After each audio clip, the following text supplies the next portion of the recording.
Hey everybody! Hey, welcome back to the Growing Minds Garden at Serendipity Center. And happy fall! The first official day of fall was Tuesday, September 22nd. The fall equinox, the day when there's approximately equal amount of lightness and darkness. And from ever on until the middle of December, the days are going to get shorter and shorter and shorter and shorter. And thus, it is a harvest time in the garden. Lots of things to be harvested.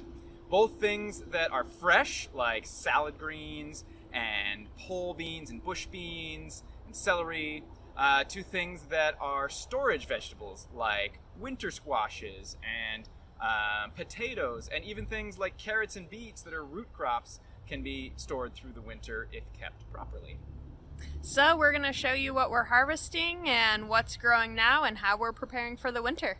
I wanted to give you a little update and tour of the garden. There is road work going on Division behind me, so I apologize for any noise. I hope you can hear me okay. But check this out. The sunchokes are starting to bloom. So they're related to sunflowers. So you can see how their flowers are kind of look like little sunflowers. And we have some pumpkins growing here. All of the pumpkins and squash in the garden area are volunteer. So they just popped up on their own from seeds that were left over from last year. This is our rhubarb patch. It has gotten very big. People will pick from it from time to time, but we haven't really been sending it out in shares, so there's a lot of rhubarb here. With rhubarb, you just eat these stems. I know sometimes in garden class we have kind of sliced it up and then sprinkled some sugar on it for a little rhubarb candy, but it's also commonly baked into pies, or you can make a rhubarb syrup. Here is our quince tree that Nicholas and I transplanted from Lisa's backyard a couple years ago. So I've given some updates in the spring about the blossoms and it fruiting. So here's the fruit. Nice and big. It has this like really fuzzy texture on it. And I haven't done anything with it. I've heard that you can make jams and things. Here's a little jumping spider hiding in its leaves. Kind of in the shade. Let's see if we can get a good look at this guy. And I've been enjoying our mulberry bushes. Our apple tree is dropping a lot of apples. So there are apples. And over here, try to get past this spider that's hanging out. Excuse me. Is our pear tree. And it looks like all the pears have dropped off the pear tree as well. So with these fruit trees, you really need to harvest them when they're ready, or you're just going to lose them to the ground, unfortunately. And the last thing I see over in this area are our grapevines. And it looks like our grapes are ripe. So I'm going to try some of these. Yum! Got a lot of grapes here. They're really good. There's seeds in them for sure, but got some grapes. So here is the state of our asparagus right now. I was taking pictures of the asparagus every couple of weeks in the spring to see its progress. And so it started as just little shoots coming out of the ground. And then when it would get to be a few inches tall or a foot tall, that's a good time to harvest, though we left a good amount of it in because asparagus comes back in the same spot every year, and we wanted it to be able to store some energy so that we have a bigger crop next year. So sometimes I would pick off the tips like this. But what will happen is that on each of these little nodes, it will send out these shoots and then makes this really like fluffy, kind of looks like dill, the herb dill. So yeah, now it's this big fluffy patch of sprouted asparagus, I guess. So hopefully we get a good nice crop from that this year. We have some beds of horseradish, which is like a spicy, you eat the root and it's kind of spicy. So over here, I'm very excited about, we have our strawberry patch, and we do have some more ripe strawberries that I will probably eat today and harvest and share with people. So that was our only strawberry plant out of our 2 beds of strawberries that made any fruit. But it's better than nothing, and hopefully we'll get more next year. And our sunchokes are kind of falling over with the wind and the rain and everything. But like you saw, some of them are blooming. I'll show you over here another little patch that has some flowers on it. And our sour chew is doing pretty well. Nice and tasty and sour right now. And finally we have some elderberries and a fig tree. Kind of hard to get close to right now because there's a lot of spider webs between me and the fig, but you can see its leaves right there, and that came from a cutting from a tree in Door's backyard. So thank you, Door, for our fig tree. I hope in the next few years it gets big and strong and we have some yummy figs. Salad row.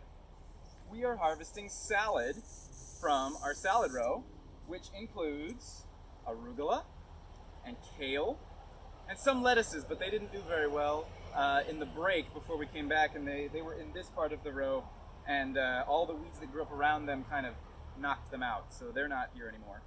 But so by planting all this together, we can cut them into one big bin and have a salad mix right here in this row. And what's that tool you have there? Oh, so because the lettuce didn't survive and the weeds did, I'm going through with this stirrup hoe. Because see, it's kind of shaped like a stirrup, like for a horse. So this thing has a little blade that you run back and forth, and it takes out, if you've got a spot where there's a bunch of weeds, but they're not too big, you can use this to kind of knock them all down, pull their roots out, or cut them off the ground. And it also kind of digs up the soil just a little bit. Because I think we might put some little seedlings here to fill in where our lettuce didn't survive.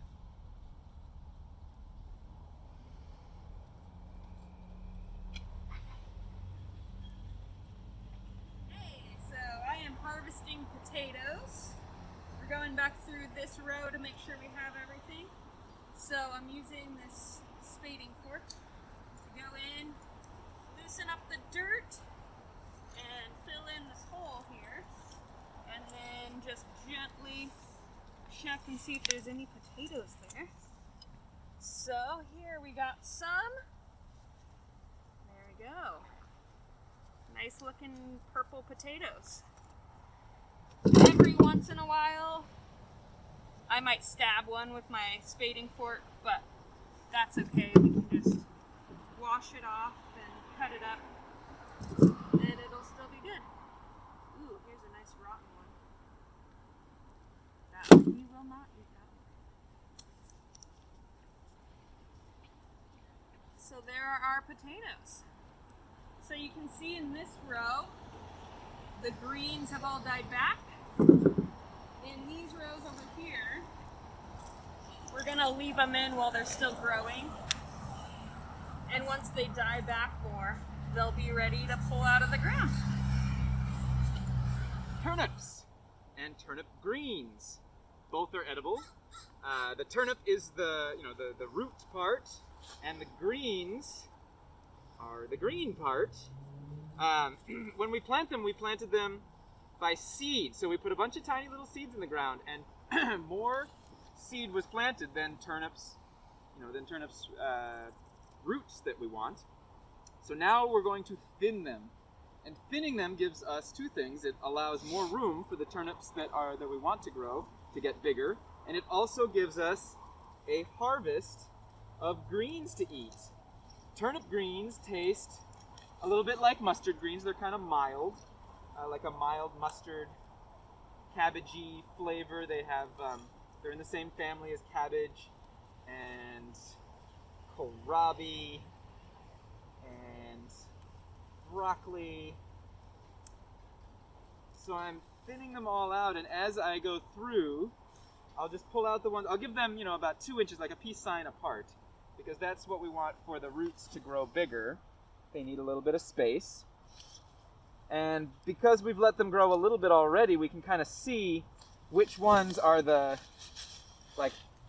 sturdiest, the healthiest, the biggest, and the smaller ones are the ones that we'll take out. Because the greens are fine all around, but the bigger roots we want to leave in the ground. So then once I've got some of the thinnings here, I'll take them over to my basket and I'll pull out the leaves that, that one's maybe not so great. I'll pull out the leaves that are a little yellow, a little buggy, eaten. Even though bug holes don't hurt you, you can eat plants that have bug holes in them. That's not a problem. But it's not quite as attractive as plants that don't have bug holes in them. So by the end, I should end up with something like this, where we've got some good greens that can go to folks to eat, and some space for our little turnip roots to get bigger. And then in a couple weeks, the turnips will be ready to pick as roots, and you can still eat the greens even then. Hey everybody, I'm in our herb garden out in the courtyard, and I'm gonna pick some rosemary. So out here we've got thyme and rosemary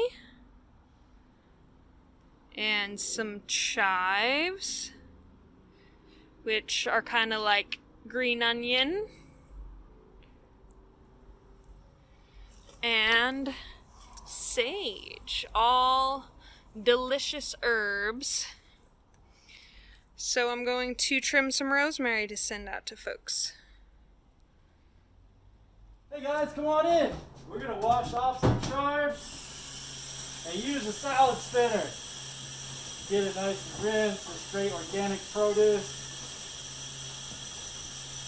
Seems about right there. Alright. Put our freshly washed organic produce, freshly harvested and freshly washed organic produce in our salad spinner. About so, you don't want to overload it. Lock it in. Spin, spin, spin.